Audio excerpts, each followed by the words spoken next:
babies, how are you all? I hope you all are fit, fine, and very happy at your home. Well, we were discussing about the describing words. Remember? Let's revise. एक छोटा सा revision हो जाए, फिर उसके बाद हम test yourself करेंगे. ओके? सो डिस्क्राइबिंग वर्ड्स वो वर्ड्स हैं जो नाउन को डिस्क्राइब करते हैं. जैसे कि रोज रेड है, लैम लिटिल है और लायन एंग्री है. जैसे कि गर्ल टॉल है, बॉय फैट है और बॉल बिग है. ये हुए इनके नाउन्स के describing words and these describing words are called adjectives. अब हम टेस्ट योरसेल्फ करना शुरू करते हैं. वेल, हम ऑलरेडी कई सारे एडजेक्टिव्स सीख चुके हैं, साथ ही उनके अपोजिट्स भी हमने सीखे हैं. अब हमारे पास आती है बारी एग्जाम्पल्स और एक्सरसाइज की. So let's start. Underline the adjectives in each phrase. Again, underline the adjective in each phrase. ये हमको phrase दी हुई है, उसमें से adjective को हमको underline करना है, जैसा कि यहाँ पर first वाले में किया हुआ है, right? Then give another phrase using the same adjective. और यहाँ पर देखो, उन्होंने first वाले को underline किया है और इसी adjective की help से एक दूसरा फ्रेज भी उन्होंने दिया है. So we need to do the same.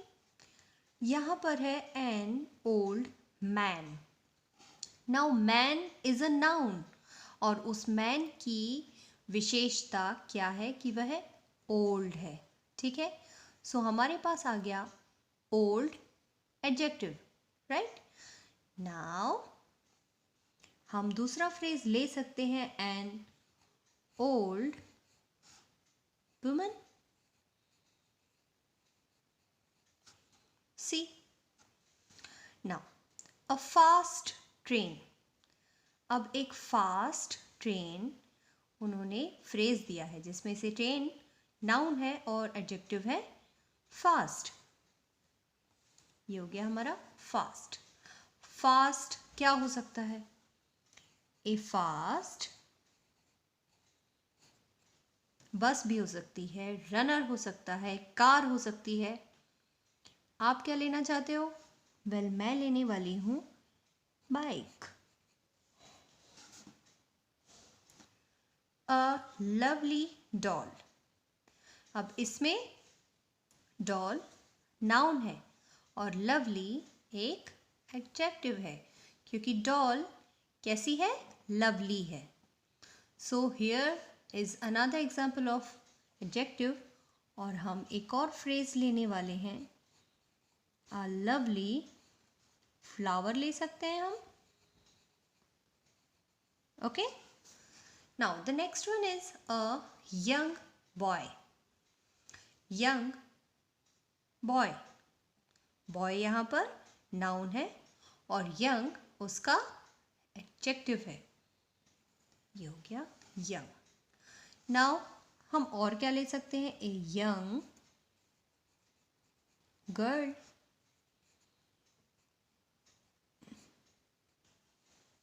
Now then last one is a hungry wolf. A hungry wolf. Wolf एक नाउन है. वुल्फ मीन्स भेड़िया. वुल्फ एक नाउन है और हंग्री उसका एडजेक्टिव है. तो हमने इसको अंडरलाइन किया और हमने दूसरा फ्रेज बनाया अ हंग्री. क्या लिख सकते हैं? कोई भी एनिमल का नाम ले सकते हैं, जैसे कि lion, right. So here it is done. Let's go to the next page. Okay, now we are at page number 36, जहाँ पर हम सेकेंड वाला एक्सरसाइज करने वाले हैं. सेकेंड वाली एक्सरसाइज में क्या है? री राइट. री राइट दोबारा लिखना है, पर क्या लिखना है? Using the given adjectives. यहाँ पे एडजेक्टिव उन्होंने हमको दी है ना, इतने सारे दिए रखे हैं.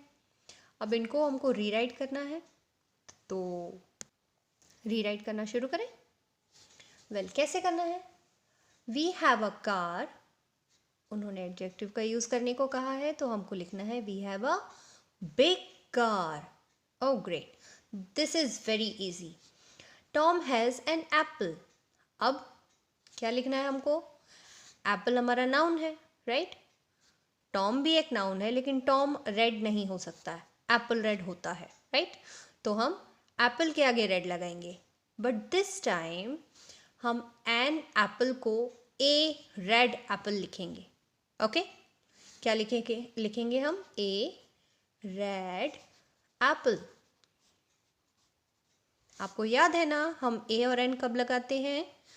एन हमने ए से स्टार्ट होने वाले वर्ड के सामने लगाया है और ए हमने आर से, दैट मीन्स ए कॉन्सोनेंट, उसके सामने लगाया है, राइट? चलो अब नेक्स्ट देखते हैं. He has a knife. अब शार्प एडजेक्टिव है तो हमको कैसे करना है इसको? He has a sharp knife. That's it. बोला था ना बहुत इजी है. अब नेक्स्ट देखते हैं. Sania is a player. Okay, adjective लगाएंगे. Sania is a good player. See. Next check करते हैं. These are oranges. अब क्या लगाना है हमको? स्वीट लगाना है. ऑरेंजेस कैसे हैं? स्वीट हैं, तो these are sweet oranges. See.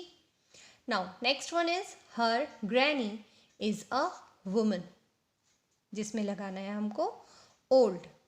Now granny is also a noun and woman is also a noun, तो हमको कौन से वाले नाउन के आगे ओल्ड लगाना है? ये सेंटेंस कुछ ऐसा ही है जहां पर टॉम भी एक नाउन था और एप्पल भी एक नाउन था, राइट? अब ग्रैनी ओल्ड वुमन है. Her old granny is wrong. Her granny is a old woman. अब याद है मैंने क्या गलती की? अ नहीं होगा क्योंकि ओल्ड के आगे हम एन लगाएंगे, राइट? An old woman. और क्यों होगा ऐसा? क्योंकि ओल्ड शुरू होता है ओ से and that is a vowel. A woman क्योंकि ये डब्ल्यू से शुरू हो रहा है, लेकिन यहाँ पर जब हम ओल्ड ऐड कर रहे हैं तब हम ओल्ड के आगे ए नहीं एन लगाएंगे. Okay, now the last one is the monkey is an animal.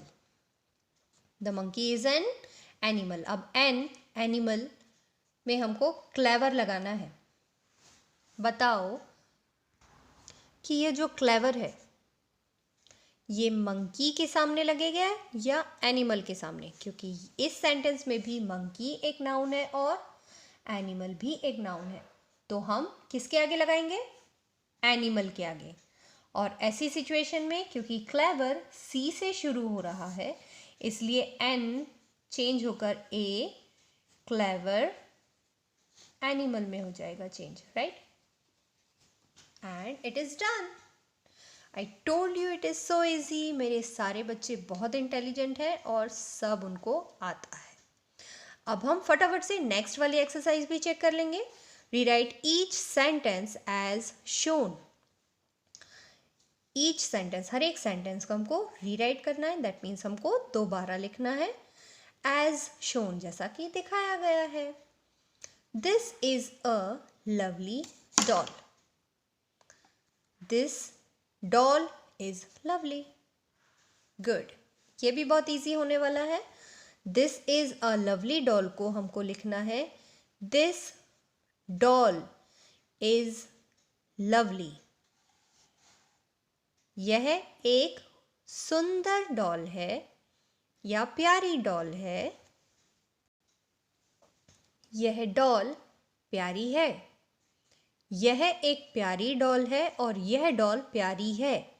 बस यही फर्क आएगा दोनों में, ठीक है? So that is a red rose.